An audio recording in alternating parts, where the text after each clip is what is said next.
حضرت عیسیٰ تک اس زمانے کے جو نبی تھے ان سے انہوں نے کہا لَهُ مُبَعَثْ لَنَا مَلِكًا نُقَاتِلْ فِي سَبِيلِ اللَّهِ، اب ہمارے لیے کوئی بادشاہ مقرر کر دیجئے تاکہ ہم اللہ کی راہ میں قتال کریں، جنگ کریں۔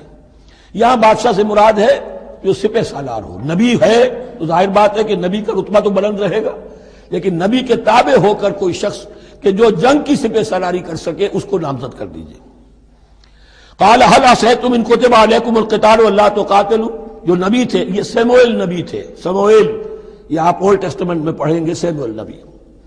انہوں نے کہا کہ اس کا بھی اندیشہ ہے کہ جب جنگ فرض کر دی جائے اللہ تقاتلوا، پھر تم جنگ نہ کرو، یعنی ابھی تو بڑے تمہارے دعوے ہیں، بہادری دکھا رہے ہو، بڑا جوش و خروش ہے، کہیں ایسا تو نہیں ہوگا کہ ادھر سے میں اللہ تعالیٰ سے اجازت بھی لوں جنگ کی اور تمہارے لیے کوئی سپہ سالار یا بادشاہ بھی بنا دوں اور پھر تم جنگ سے کرنی کترا جاؤ۔ قالوا وما لنا الا نقاتل فی سبیل اللہ، ان کا کیسے ممکن ہے کہ ہم اللہ کی راہ میں قتال نہ کریں؟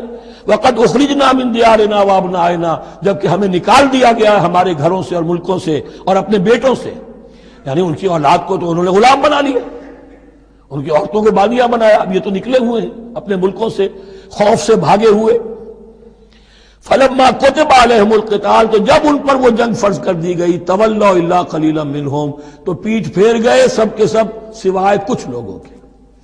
یہ گویا کہ تنبیہ کی جا رہی ہے مسلمانوں، تم بھی بہت کہتے رہے ہو کہ حضور ہمیں جنگ کی اجازت ملنی چاہیے، ہم کب تک یہ ظلم سہیں گے، لیکن ایسا نہ ہو دیکھو اب جب جنگ کا حکم آئے، اب پڑھ چکے ہم وہ آیت كتب عليكم القتال وهو كره لكم، اب اچھی نہیں لگ رہی جنگ، جان تو پیاری ہے، تو اب دکھا دیا گیا وہاں بھی یہ ہوا۔ واللہ علیم بالظالمین، اور اللہ ایسے ظالموں سے خوب باخبر ہے۔ وقال لهم نبیہم، اور ان سے کہا ان کے نبی نے، ان اللہ قد بعث لکم طالوت ملکا، تمہارے لیے اللہ تعالیٰ نے طالوت کو بادشاہ مقرر کیا ہے۔ ان کا نام تورات میں آیا ہے سول یا ساؤل، SAUL۔ اب یہ سمجھ میں نہیں آتا، ہو سکتا ہے کہ اصل نام ساؤل ہو، لیکن چونکہ وہ بہت قداور تھے، طول قداور، اس لیے ان کا ایک صفاتی نام ہو طالوت۔ قرآن مجید نے صفاتی نام لیا ہے کہ وہ بہت قداور تھے۔ قالوا انا یکون له الملک علینا، اب انہوں نے کہا کیسے ہو سکتا ہے کہ اسے بادشاہت ملے ہمارے اوپر، ونحن احق بالملک منہ، ہمیں زیادہ حق حاصل ہے اس کے مقابلے میں کہ ہمیں بادشاہی دی جائے۔ ولم یؤت سعۃ من المال، وہ تو مفلس ہے، اسے تو اللہ نے کوئی زیادہ دولت دی نہیں ہے، کیونکہ ان کے معیار تو یہی تھے جو دولت مند ہے وہی صاحب عزت ہے۔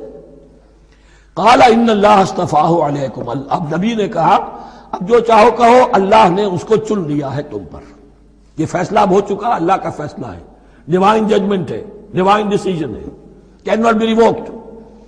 وزادہ بسطۃ فی العلم والجسم، اور اسے کشادگی عطا کی ہے علم اور جسم دونوں چیزوں میں، قداور ہے، طاقتور ہے، اور اسی طریقے سے علم اور فہم دیا ہے۔ تم دولت دیکھتے ہو، اللہ نے چنا ہے ان دو چیزوں کی بنا پر، جسمانی طاقت، جسمانی قوت، اس دور میں ظاہر بات ہے اس کی بہت ضرورت تھی، اور دوسرے یہ کہ اسے علم دیا ہے، فہم دیا ہے، سمجھ دی ہے، دانش دی ہے۔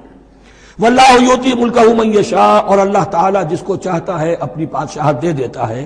واللہ واسع علیم، اللہ بہت سمائی والا ہے، واسع، اس کی وسعت جو ہے وہ عطا ہے، اور علیم، اور سب کچھ واسع علیم، جاننے والا ہے، یعنی وہ جس کو جو کچھ دیتا ہے بربنائے علم دیتا ہے، کون اس کا مستحق ہے۔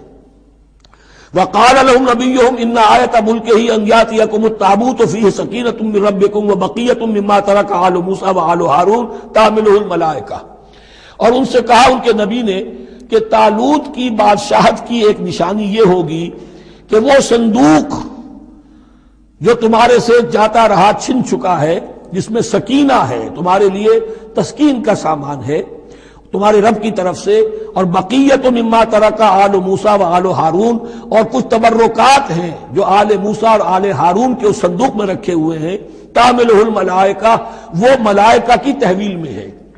اب ان کی بادشاہی کی علامت کے طور پر وہ صندوق تمہارے پاس واپس آ جائے گا۔ اصل میں یہ تابوت سکینہ جو ہے یہ ان کا ایک بڑا لکڑی کا صندوق ہے، اب بھی ہے، ان کا دعویٰ ہے کہ موجود ہے، اور مسجد اقصیٰ کے نیچے جو سرنگ ہے اس میں موجود ہے۔ بعض ذرائع سے فوٹو لے کر بھی انہوں نے ڈاکومنٹری فلم بھی ابھی دکھا دی ہے کہ موجود ہے، نبوکدنضر نے جب گرایا تھا 586 قبل مسیح میں، جو حضرت سلیمان کا بنایا ہوا ہیکل تھا، اس کے تہخانے میں وہ رہتا تھا، اور وہیں پر جو ربائی تھے وہاں موجود تھے، ربانیین. تو جب گرایا گیا ہے اس کو، ہیکل کو، تو اسی میں وہ دب گئے ہیں. لیکن وہ چاروں طرف سے جو بھی تہخانہ تھا بند ہو گیا ہوگا، اور وہاں پر ان کی لاشیں بھی ہیں اور تابوت سکینہ بھی ہے.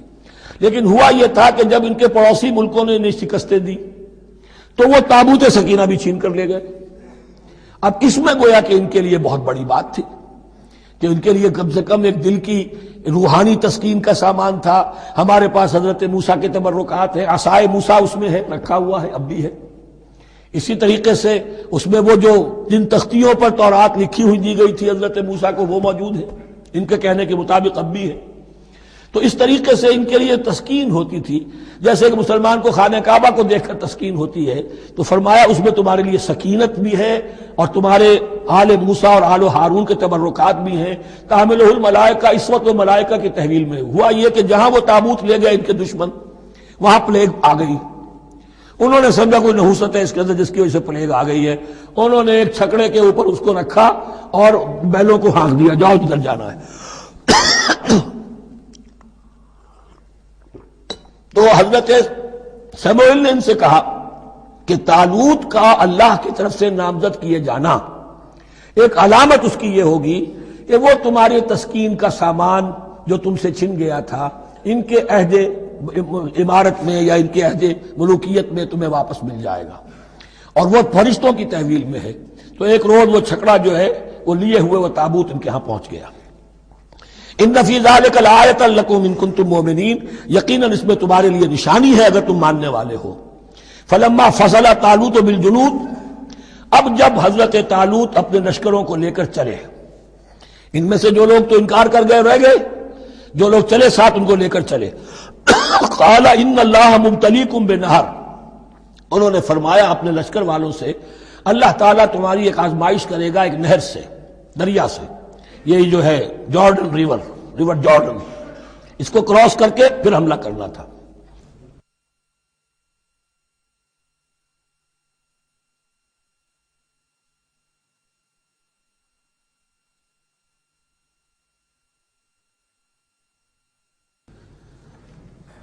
بسم اللہ اولہ وآخرہ. فلما فصل طالوت بالجنود، تو جب طالوت اپنے لشکروں کو لے کر چلے، قال ان اللہ مبتلیکم بنہر، تو انہوں نے کہا کہ اللہ تعالیٰ تمہاری آزمائش کرے گا ایک دریا سے، یعنی دریائے اردن. فمن شرب منہ فلیس منی، جو اس میں سے پیٹ بھر کر پانی پیے گا وہ مجھ میں سے نہیں ہے.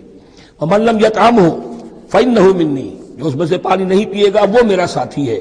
الا من اغترف غرفۃ بیدہ، سوائے اس کے کہ کوئی صرف اپنے چلو سے اور وہ کچھ وہ ایک گھونٹ لے لے. یہ اصل میں ہر کمانڈر کے لیے ضروری ہوتا ہے کہ کسی بھی بڑی جنگ سے پہلے اپنے ساتھیوں کا مورال دیکھے، ڈسپلن کی حالت دیکھے. تو جیسے حضور نے بھی غزوہ بدر سے قبل مشاورت کی تھی کہ مسلمانوں ایک لشکر آ رہا ہے جنوب سے کیل کانٹے سے لیس، اور ایک قافلہ آ رہا ہے شمال سے، اور اللہ نے ان دو میں سے ایک کا وعدہ کیا تمہیں ضرور ملے گا، بتاؤ کدھر چلے. اندازہ ہو گیا کچھ لوگ جو کمزوری دکھا رہے تھے انہوں نے کہا چلیں جی پہلے قافلہ لوٹ لیں، اور جو لوگ تھے باہمت انہوں نے کہا جو حضور آپ کی ارادہ ہو، جو آپ کا منشا ہو. تو یہاں بھی انہوں نے اس سے ٹیسٹ کیا ہے کہ آیا وہ میرے حکم کی پابندی کرتے ہیں یا نہیں کرتے. فشربوا منہ، تو ان سب نے بہتوں نے پیا اس میں سے خوب جی بھر کر. الا قلیلا منہم، سوائے ان میں سے بہت کم تعداد میں. فلما جاوزہ ہوا والذین آمنوا معہ، تو جب گزرے اس دریا کے پار، اترے وہ اور وہ لوگ جو ان کے ساتھ ساتھی اب اہل ایمان رہ گئے تھے. یعنی پہلی سکریننگ پہلے ہو چکی تھی، جو قتال ہی کے منکر ہو گئے تھے، اور اس کے بعد دوسری ہو گئی ہے کہ جو اس چھلنی میں سے نہیں نکل سکے، وہ پانی پی کر بے سدھ ہو گئے. یہ ایسا ہی ہے جیسے غزوہ احد میں حضور صلی اللہ علیہ وسلم کے ساتھ 1000 آدمی مدینے سے نکلے تھے اور پھر عین وقت پر 300 آدمی ساتھ چھوڑ کر چلے گئے. تو جب انہوں نے دریا پار کر لیا، انہوں نے اور ان کے ساتھی اہل ایمان نے، قالوا لا طاقت لنا اليوم بجالوت وجنودہ، تو انہوں نے کہا کہ ہمارے اندر تو واقعتاً طاقت نہیں ہے کہ ہم جالوت کا اور اس کے لشکروں کا مقابلہ کر سکیں. یہ گولیت جس کو کہتے ہیں جالوت، یہ بڑا قوی ہیکل انسان تھا، اور اس کا جو زرہ بختر تھا وہ اتنا پورا جسم ڈھکا ہوا کہ سوائے آنکھ کے سوراخ کے اور کچھ نہیں تھا اس میں، جو نظر ہی نہیں آتا تھا. تو اس نے مبارزت کی اور کوئی بھی مقابلے پر نہیں